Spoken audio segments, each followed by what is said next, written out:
Pambansang sinagot ni Executive Secretary Lucas Bersamin ang iba't ibang issue mula sa usapin ng International Criminal Court, impeachment, hanggang sa kontrobersyal na Senate Bill No. 1979. Yan ang ulat ni Kenneth Pasyente.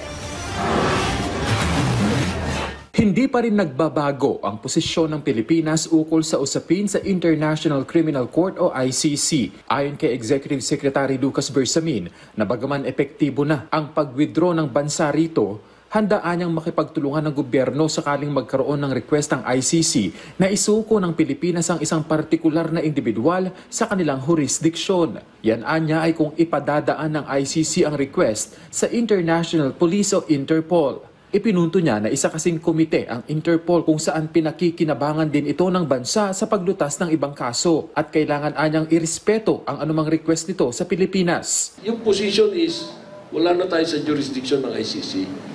Pero that does not necessarily mean, because of what I just said, that does not necessarily mean that the order of the ICC enforced through the Interpol is to be ignored. I'm not saying na yung ICC ang inaano natin, yung Interpol ang pinagbibigyan natin.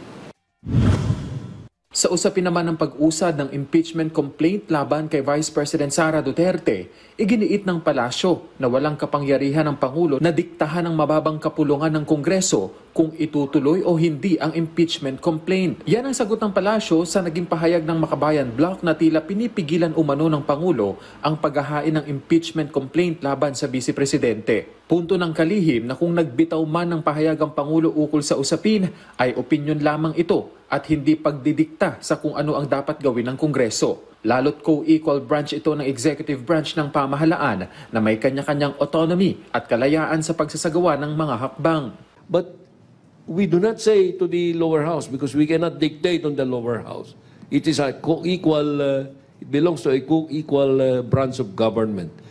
All we were saying, the President was saying to the lower house is, this is my position. But he is not blocking.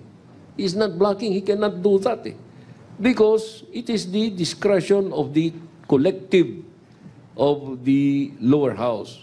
If they decide to initiate, there is no way of preventing that. Nilinaw naman ni Bersamin na opinyon lamang ng Pangulo bilang isang magulang ang naging mga pahayag nito ukol sa kontrobersyal na Senate Bill No. 1979. Hindi anya masisisi ang Pangulo dahil marahil ay mayroong bagay sa panukala na nag-udyok dito na magbigay ng ganoong mga pahayag. Language is very broad. You have connotation, denotation, and the other implications of language. So that is, let's give the President the benefit of the doubt about that. No? If he probably read there something that indicated to him that that is going to include masturbation, well, he is entitled to that opinion. Anyway, it's not yet an official act from him.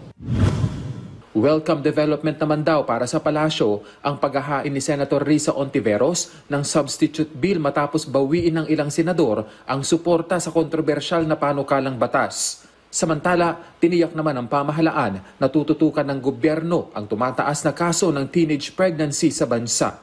But the government will do its part, whatever it takes na maibsan natin yung increasing rates of teenage pregnancies.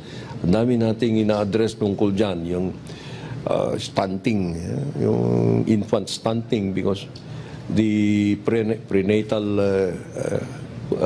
period, kulang ang nutrition, kulang ang education, or mapagpabaya yung mga teenage na mothers.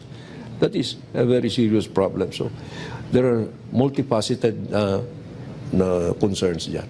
Kenneth Pasyente para sa Pambansang TV sa Bagong Pilipinas.